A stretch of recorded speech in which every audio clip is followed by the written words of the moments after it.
السلام علیکم ورحمۃ اللہ وبرکاتہ۔ ناظرین و سامعین، امید ہے کہ خیریت سے ہوں گے۔ دوستو، میں آج آپ کی خدمت میں بہت بڑا فتویٰ لے کر حاضر ہوا ہوں۔ دوستو، لوگ یہ سوال کرتے ہیں کیا تبلیغی جماعت اس وقت بہت بڑا فتنہ ہے؟ سنیے گا، بڑا فتویٰ آ گیا ہے۔ حضرت مفتی تقی عثمانی کا بڑا فتویٰ جاری کیا گیا ہے۔ دوستو، فتویٰ سننے سے پہلے میری اس ویڈیو کو لائک کر دے اور چینل کو سبسکرائب کر لے۔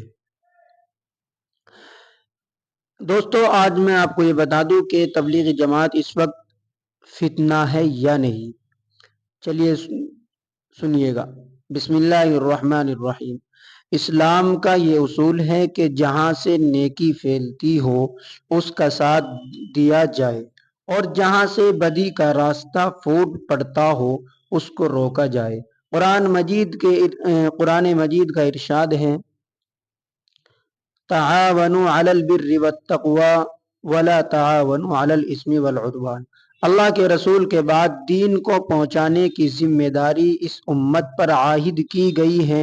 صحابہ اکرام رضوان اللہ علیہم اجمعین، تابعین اور تبع تابعین اور بعد کے آنے والوں نے اپنے اپنے زمانے کے اعتبار سے حالات کو دیکھا۔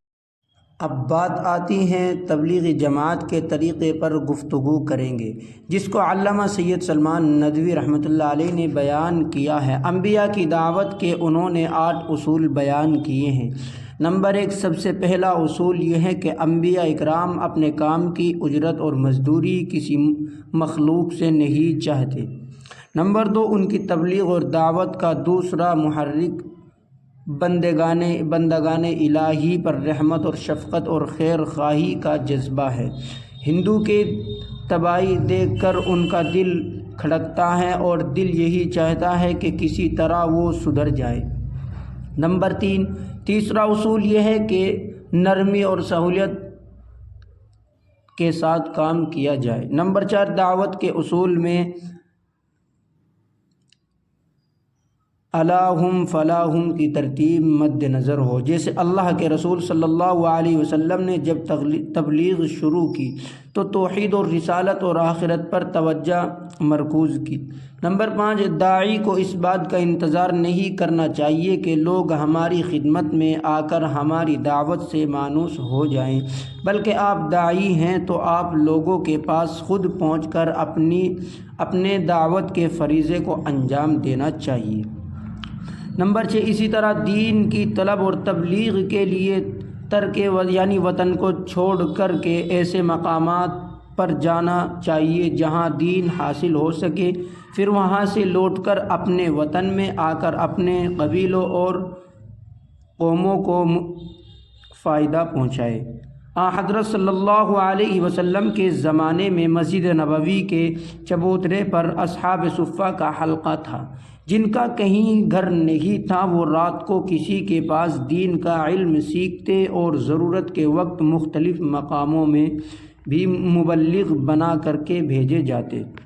نمبر 8، تعلیم کا طریقہ زیادہ تر فیض، صحبت، زبانی تعلیم اور احکام اور مسائل کا ذکر اور مذکرہ اور ایک دوسرے سے سیکھنا اور بتانا تھا۔ مولانا الیاس رحمۃ اللہ علیہ نے دین کی دعوت اور تبلیغ کے لیے محنت اور جدوجہد اور گشت اور سفر کا طریقہ اختیار کیا۔ لوگ عام طور سے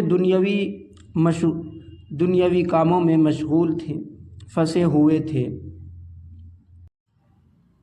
نماز کی تصحیح اور ترقی کلمے کے بعد سب سے بنیادی رکن نماز ہے، اس لیے کوشش کی جائے کہ ہماری نماز خشوع و خضوع کی نماز ہو، نماز ایسی ہو جو قرآن میں کہی گئی ہو، ان الصلاۃ تنہی عن الفحشاء والمنکر، جو نماز فحش کاری اور منکر سے نہیں روکتی، یعنی برائیوں سے نہیں روکتی، ان نمازوں میں خشوع و خضوع نہیں ہوتا۔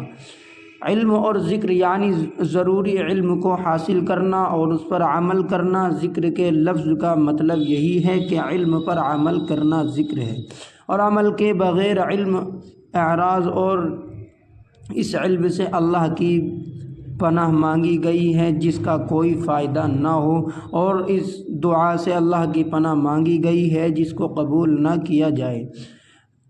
اکرام مسلم، یعنی ایک مسلمان دوسرے مسلمان کا بھائی ہے، ان کے کام کو اپنا کام سمجھنا